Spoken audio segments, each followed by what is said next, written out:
नमस्कार, दिन भर की बड़ी खबरों में आपका स्वागत है। मैं हूं परवीन शेख।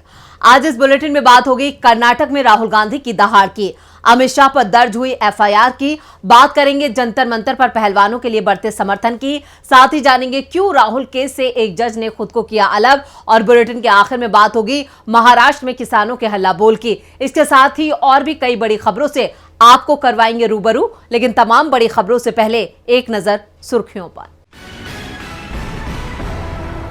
जेल से बाहर आते ही मुश्किल में फंसे आनंद मोहन, रिहाई के खिलाफ पूर्व आईएएस अनुपम कुमार सुमन ने पटना हाईकोर्ट में दाखिल की याचिका।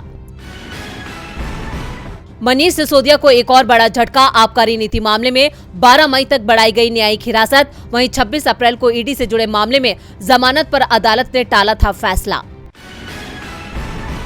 सुप्रीम कोर्ट को लेकर कानून मंत्री किरण रिजिजू का विवादित बयान, समलैंगिक विवाह पर बोले 5 लोग नहीं ले सकते फैसला, ये मुद्दा संसद पर छोड़ दिया जाए। तेजी के साथ बंद हुआ शेयर बाजार, सेंसेक्स 349 अंकों की बढ़त के साथ 60,649 अंकों पर हुआ बंद। निफ्टी 101 अंक उछलकर 17,915 पर हुआ बंद। ये तो थी सुर्खियां, और अब बात आज की सबसे बड़ी खबर की। कर्नाटक में 10 मई को मतदान है, जिसको लेकर सभी दलों ने चुनाव प्रचार पर पूरा जोर लगा दिया है। बीजेपी ने प्रचार के लिए केंद्रीय मंत्रियों के साथ साथ कई राज्यों के मुख्यमंत्रियों को भी मैदान में उतार दिया है। तो वहीं कांग्रेस की तरफ से आज खड़गे और राहुल गांधी ने मोर्चा संभाला था। तो क्या कहा राहुल गांधी ने, देखते हैं ये रिपोर्ट। कर्नाटक में विधानसभा चुनाव का प्रचार तेज हो गया है। प्रधानमंत्री नरेंद्र मोदी ने जहां पार्टी कार्यकर्ताओं के साथ वर्चुअल संवाद किया, तो कांग्रेस नेता राहुल गांधी ने उडुपी में मछुआरों से संवाद किया। राहुल गांधी ने कहा कि कांग्रेस सरकार बनने पर हर महिला को 2,000 रुपए महीने दिए जाएंगे, हर घर को 200 यूनिट बिजली फ्री दी जाएगी। कांग्रेस नेता ने कहा कि जब यूपीए की केंद्र में सरकार थी तो सिलेंडर 400 रुपए का था, आज मोदी सरकार में 1100 रुपए का है। राहुल ने कहा कि बीजेपी सरकार में भ्रष्टाचार और महंगाई में ही इजाफा दिख रहा है। बीजेपी सरकार में अमीरों को मदद दी जा रही है, गरीबों के लिए कुछ नहीं किया जा रहा। केरल में 40% कमीशन की सरकार है, हर काम के लिए 40% कमीशन लिया जा रहा है। राहुल ने कहा, गड्डा के ऐतिहासिक फकीरेश्वर मठ के लिंगायत संत दिंगालेश्वर स्वामी ने कहा है कि राज्य में धार्मिक संस्थानों को मिले फंड्स में 30% घूस के तौर पर देना पड़ता है।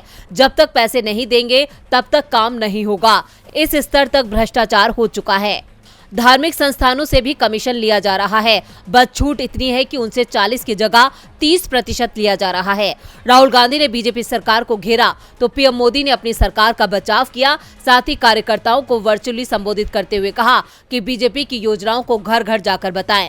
पीएम ने कहा कि जहां डबल इंजन की सरकार है वहीं विकास तेजी से हो रहा है। इस बीच मल्लिकार्जुन खड़गे ने भी पीएम मोदी पर जमकर निशाना साधा, तो बीजेपी नेता और प्रदेश के सीएम बसवराज बोम्मई ने दावा किया कि राहुल और प्रियंका के प्रचार का कोई असर नहीं होगा। अब असर कितना होगा ये 13 मई को साफ हो जाएगा। कर्नाटक चुनाव में कांग्रेस के वार से बीजेपी बेहाल है, तो आज कांग्रेस के एक्शन से अमित शाह भी बेहाल हैं। गृह मंत्री अमित शाह बुरी तरह से फंस गए हैं। कांग्रेस ने अमित शाह के खिलाफ एफआईआर दर्ज कराई है। अब शाह कानून के दायरे में आ गए हैं। जिस रैली में अमित शाह ने बयान दिया, उस रैली के आयोजक के खिलाफ भड़काऊ भाषण देने, लोगों के बीच नफरत फैलाने और विपक्ष को बदनाम करने के आरोप में मामला दर्ज किया गया है। तो क्या है पूरी खबर, देखते हैं ये रिपोर्ट। कर्नाटक में चुनाव प्रचार उफान पर है। 10 मई को होने वाले मतदान को लेकर सभी दल चुनाव प्रचार के मैदान में हैं और अपने विरोधियों पर जमकर निशाना भी साध रहे हैं। चुनावी बयानों के बीच मंगलवार को केंद्रीय गृह मंत्री अमित शाह ने कुछ ऐसा कह दिया जिसे लेकर कांग्रेस ने एफआईआर दर्ज कराई है। दरअसल अमित शाह ने अपने बयान में कहा था कि अगर राज्य में कांग्रेस की सरकार बनी तो प्रदेश में टकराव होगा। इस पर कांग्रेस ने कड़ी आपत्ति जताई और अमित शाह के खिलाफ एफआईआर दर्ज कराई है। साथ ही कांग्रेस ने चुनाव आयोग से भी इसकी शिकायत की है। कांग्रेस नेता और कर्नाटक चुनाव के प्रभारी रणदीप सिंह सुरजेवाला और कांग्रेस प्रदेश अध्यक्ष डीके शिव कुमार आज बेंगलुरु के हाई ग्राउंड पुलिस स्टेशन पहुंचे और वहां केंद्रीय गृह मंत्री और बीजेपी नेता अमित शाह और जिस रैली में अमित शाह ने बयान दिया, उस रैली के आयोजक के खिलाफ भड़काऊ भाषण देने, लोगों के बीच नफरत फैलाने और विपक्ष को बदनाम करने के आरोप में मामला दर्ज कराया है। कांग्रेस नेता डीके शिव कुमार ने कहा, केंद्रीय गृह मंत्री कहते हैं कि अगर कांग्रेस सत्ता में आई तो सांप्रदायिक टकराव होंगे। वो ऐसा कैसे कह सकते हैं? हमने चुनाव आयोग से भी इसकी शिकायत की है। अमित शाह के खिलाफ कांग्रेस के इस जबरदस्त एक्शन से कर्नाटक बीजेपी से लेकर दिल्ली तक हड़कंप मच गया है। इस बार कांग्रेस राज्य में बीजेपी को कोई राहत देने के मूड में नहीं है। बेंगलुरु में कांग्रेस नेता रणदीप सिंह सुरजेवाला ने कहा, अगर भारत के गृह मंत्री झूठे बयान देते हैं जो धर्म और समुदायों के बीच टकराव पैदा कर सकते हैं, तो कानून व्यवस्था की रक्षा कौन करेगा। हमने केंद्रीय गृह मंत्री अमित शाह के खिलाफ एफआईआर दर्ज कराई है। कर्नाटक में कांग्रेस ईंट का जवाब पत्थर से दे रही है और इसी का नतीजा है कि अमित शाह के बयान पर कांग्रेस ने बड़ा एक्शन लिया है और कानूनी कार्रवाई की है। कांग्रेस के इस रुख से अब बीजेपी नेता उसके खिलाफ कुछ भी बोलने से पहले 10 बार सोचेंगे। अमित शाह पर दर्ज हुई एफआईआर से बीजेपी बैकफुट पर है। इधर पहलवानों के धरना प्रदर्शन से मोदी सरकार बैकफुट पर है। पहलवानों के प्रदर्शन का आज 5वां दिन है। पहलवानों के समर्थकों ने सरकार को घेरने की पूरी रणनीति अब तैयार कर ली है। देश की बेटियों के समर्थन में जहां पहले किसान नेता राकेश टिकैत आए थे, तो वहीं अब भारत की सबसे बड़ी खाप पंचायत भी पहलवानों के साथ खड़ी है, जिससे सरकार की मुश्किलें बढ़ गई हैं। दिल्ली के जंतर मंतर पर एक बार फिर पहलवानों ने सरकार के खिलाफ मोर्चा खोल दिया है और इस बार पहलवान दोगुनी मजबूती के साथ धरने पर बैठे हैं। धरना 5वें दिन भी लगातार जारी है। 7 महिला रेसलर्स ने सुप्रीम कोर्ट से कुश्ती महासंघ के अध्यक्ष और बीजेपी सांसद ब्रजभूषण शरण सिंह के खिलाफ एफआईआर दर्ज करने की मांग की है। कोर्ट ने मामले को गंभीर माना है। पहलवानों ने याचिका में यौन उत्पीड़न के गंभीर आरोप लगाए हैं। ऐसे में सुनवाई भी जरूरी है। मामले में 28 अप्रैल को सुनवाई होगी। इसके साथ ही दिल्ली पुलिस को नोटिस भी जारी किया गया है। बीजेपी सांसद और भारतीय कुश्ती संघ के अध्यक्ष ब्रजभूषण शरण सिंह के खिलाफ लगातार राजनीतिक पार्टियों के नेता, किसान और खाप प्रतिनिधि इन पहलवानों का समर्थन करने पहुंच रहे हैं। उत्तर भारत की सबसे बड़ी खाप पंचायत पालम 360 के प्रधान चौधरी सुरेंद्र सोलंकी समेत हरियाणा की तमाम खापें पहलवान के समर्थन में उतरती नजर आ रही हैं। इससे पहले 26 अप्रैल को पूर्व राज्यपाल सत्यपाल मलिक ने भी पहलवानों के पक्ष में सरकार को घेरा था और गंभीर आरोप लगाए थे। पहलवान बजरंग पुनिया ने कहा, खाप पंचायतों सहित सभी से मेरी अपील है कि इतने बड़े खिलाड़ी 5 दिनों से धरने पर बैठे हैं। बहन बेटियों की लड़ाई में हमें आपके साथ की जरूरत है। ये लड़ाई एक बाहुबली के खिलाफ है। इससे पहले कांग्रेस महासचिव प्रियंका गांधी, महिला कांग्रेस अध्यक्ष नेटा डिसूजा, वरिष्ठ कम्युनिस्ट नेता वृंदा करात, आम आदमी पार्टी के राज्यसभा सांसद सुशील गुप्ता भी पहलवानों का समर्थन देने के लिए पहुंच चुके हैं। विनेश फोगाट, साक्षी मलिक और बजरंग पुनिया लगातार अपनी मांगों को लेकर जंतर मंतर पर अड़े हुए हैं। उनका आरोप सीधा बीजेपी सांसद ब्रजभूषण शरण सिंह पर है। उनका साफ कहना है कि जब तक उन्हें न्याय नहीं मिल जाता तब तक वो ऐसे ही धरने पर बैठे रहेंगे। अब सवाल है कि क्या ब्रजभूषण शरण सिंह को बचाने की कोशिश की जा रही है। ब्रजभूषण शरण सिंह बीजेपी के बड़े नेता हैं और बीजेपी से सांसद भी हैं। ऐसे में क्या उन पर कार्रवाई करने के लिए जांच एजेंसियां भी दबाव में हैं? खिलाड़ियों के आरोपों पर मोदी सरकार की खामोशी सवालों में है। सवाल तो आज प्रियंका गांधी ने भी उठाए हैं। प्रियंका ने आज पीएम मोदी के सुसाइड नोट पर किए मजाक को लेकर नाराजगी जताई है। उन्होंने पीएम का एक वीडियो भी साझा किया है, जहां पीएम एक चुटकुला सुना रहे हैं। उन्होंने वीडियो के साथ लिखा कि युवाओं में अवसाद और जान देने जैसे विषय पर हंसने वाली बात नहीं है। वहीं राहुल ने भी पीएम का घेराव किया है। क्या है पूरी खबर, देखते हैं इस रिपोर्ट में। देश में बढ़ते डिप्रेशन से खुद की जान लेने वाले लोगों की संख्या में लगातार इजाफा हुआ है और इस गंभीर मुद्दे पर पीएम का मजाक करना उन पर भारी पड़ गया है। प्रियंका ने पीएम मोदी पर निशाना साधते हुए कहा कि इस तरह के असंवेदनशील लोगों को मानसिक स्वास्थ्य के मुद्दों का मजाक करने के बजाय खुद को बेहतर ढंग से शिक्षित करना चाहिए और दूसरों को भी ऐसे मुद्दों के प्रति जागरूक करना चाहिए। उन्होंने एनसीआरबी के आंकड़ों का हवाला देते हुए बताया कि 2021 में 1,64,033 भारतीयों ने खुद की जान ली है। इसमें एक बड़ा हिस्सा 30 साल से कम उम्र के लोगों का था। वहीं कांग्रेस नेता राहुल गांधी ने भी पीएम पर वार किया। उन्होंने ट्वीट करके लिखा है, हजारों परिवार मानसिक परेशानी के कारण अपनों को खोते हैं। प्रधानमंत्री को उनका मजाक नहीं उड़ाना चाहिए।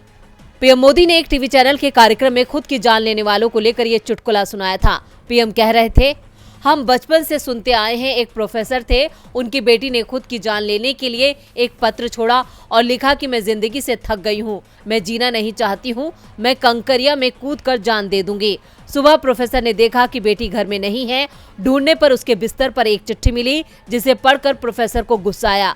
वो सोचने लगे कि मैं प्रोफेसर, मैंने इतने साल मेहनत की और मेरी लड़की अभी भी कंकरिया की स्पेलिंग गलत लिख रही है। पीएम के इस चुटीले अंदाज पर जहां लोग ठहाके भरते नजर आए, तो वहीं प्रियंका गांधी ने पीएम के इस अंदाज पर नाराजगी जाहिर की है। पीएम ने अपने इस अंदाज से पद की गरिमा को धूमिल किया है। और अब बात राहुल गांधी के मानहानि मामले की।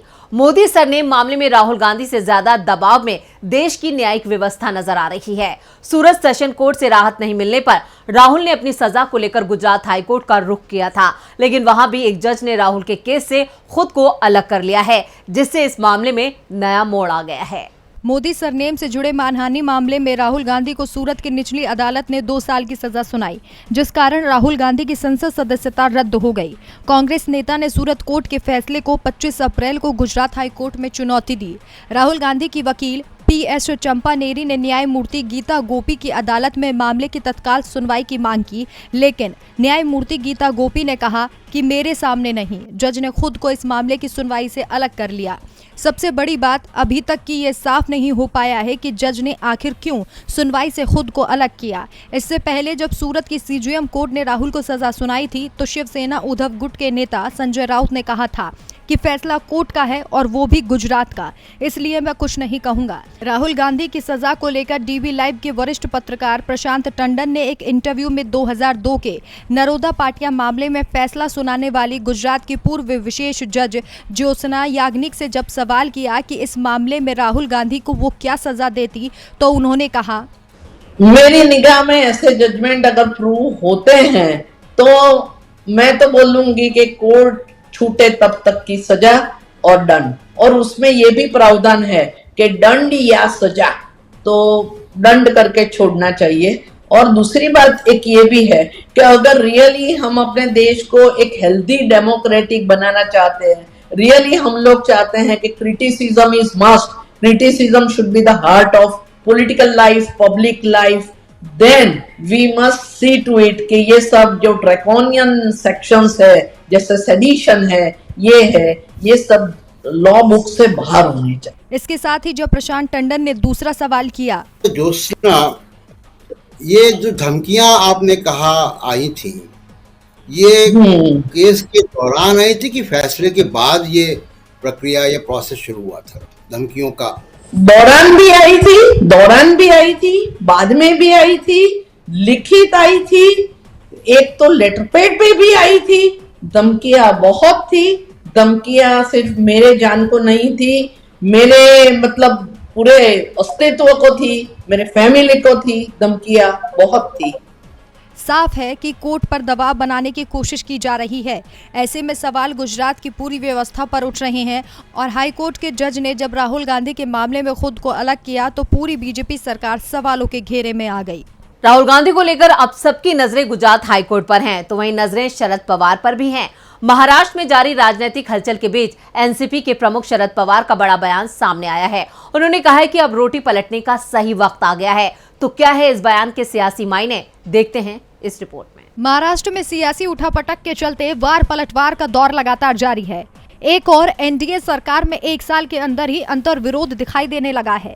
सीएम एकनाथ शिंदे के करीबियों का दावा है कि बीजेपी ने सीएम को अकेला छोड़ दिया है, तो दूसरी ओर विपक्षी दल दावा कर रहे हैं कि जल्द ही महाराष्ट्र में सीएम बदला जाएगा। बीजेपी नेताओं के बयान भी कुछ ऐसे ही इशारे कर रहे हैं। इसी के चलते एनसीपी प्रमुख शरद पवार ने कहा कि रोटी की तरह सरकार को भी पलटते रहना चाहिए, नहीं तो वो काम की नहीं रहती। मुंबई के युवा मंथन कार्यक्रम में उन्होंने कहा कि किसी ने मुझे कहा है कि रोटी सही समय पर पलट देनी चाहिए। अगर सही समय पर वो पलटी नहीं गई तो वो कड़वी हो जाती है। अब सही समय आ गया है रोटी पलटने का, उसमें देरी नहीं होनी चाहिए। इस बारे में पार्टी के वरिष्ठ नेताओं को आग्रह करूंगा कि वो इस पर काम करें। पवार ने रोटी की तरह सरकार पलटने की बात कही तो शिवसेना यूबीटी के प्रमुख उद्धव ठाकरे ने एकनाथ शिंदे की सरकार पर बड़ा आरोप लगाया। उन्होंने कहा कि जिस तरह से हमारी सरकार गिराई गई, इसका बदला जरूर लिया जाएगा। जूते पोंछने वाले लोग सरकार में बैठे हैं। बारसू रिफाइनरी को लेकर मैंने पत्र लिखा था, लेकिन इतने दिनों तक वहां प्रोजेक्ट क्यों नहीं किया गया? क्यों लोगों से बात करनी थी? बुलेट ट्रेन, नाडार जैसे प्रोजेक्ट इसलिए हमने रोके क्योंकि लोग और महाराष्ट्र के हित में ये नहीं थे। आगे भी हम रोकेंगे। महाराष्ट्र में विपक्ष सत्तारूढ़ पार्टी पर हमलावर है और जल्द ही महाराष्ट्र की सियासत में कुछ बड़ा बदलाव होगा, इसका लगातार दावा भी किया जा रहा है। और बुलेटिन के आखिर में बात महाराष्ट्र में तेज होते किसानों के हल्ला बोल के। महाराष्ट्र में एकनाथ शिंदे की सरकार मुश्किल में है। एक और सुप्रीम कोर्ट उनकी विधानसभा सदस्यता को लेकर कभी भी फैसला दे सकता है, तो दूसरी ओर राज्य में लगातार हो रही घटनाओं के चलते विपक्ष सरकार की घेराबंदी कर चुका है। इस बीच किसानों ने भी सरकार के खिलाफ मोर्चा खोल दिया है। महाराष्ट्र की एकनाथ शिंदे सरकार सियासी संकट से जूझ रही है, तो दूसरी तरफ किसान भी सरकार की घेराबंदी करने के लिए पूरे तरीके से तैयार नजर आ रहे हैं। अब अहमदनगर के अन्नदाताओं ने सरकार के खिलाफ मोर्चा खोल दिया है। किसानों ने सरकार के खिलाफ पैदल मार्च की रणनीति तैयार की है। अहमदनगर से 1500 से अधिक किसानों ने जमीन अधिग्रहण के लिए उचित मुआवजा, दूध, कपास और दूसरी फसलों के लिए लाभकारी दाम समेत कई मांगों पर दबाव बनाने के लिए पैदल पदयात्रा शुरू की है। अहमदनगर के अकोले से ऑल इंडिया किसान सभा की अगुवाई में ये पदयात्रा शुरू हो चुकी है, जिसमें कई महिलाएं शामिल हैं। ये मार्च अकोले से करीब 230 किलोमीटर जिले के लोनी में शुक्रवार को खत्म होगा। किसानों ने राज्य सरकार पर भ्रष्ट होने का आरोप लगाया। किसानों का कहना है कि सरकार उनकी बातों को सुन नहीं रही, जिससे किसान परेशान हैं। ये पैदल मार्च सरकार के लिए परेशानी का सबब बन सकता है। बीती 28 मार्च को भी किसानों ने पैदल मार्च किया था, लेकिन सरकार ने उस वक्त उनकी मांगों को स्वीकार कर जल्द लागू करने का आश्वासन दिया था। इस बारे में सरकार ने लिखित आदेश जारी करने की घोषणा की थी, जिसके बाद मुंबई से कुछ ही दूरी पर किसानों को रोक दिया गया था। किसानों का आरोप है कि अब सरकार अपनी बात से मुकर रही है। तो आज इस बुलेटिन में बस इतना ही। देखते रहिए DB लाइव। नमस्कार।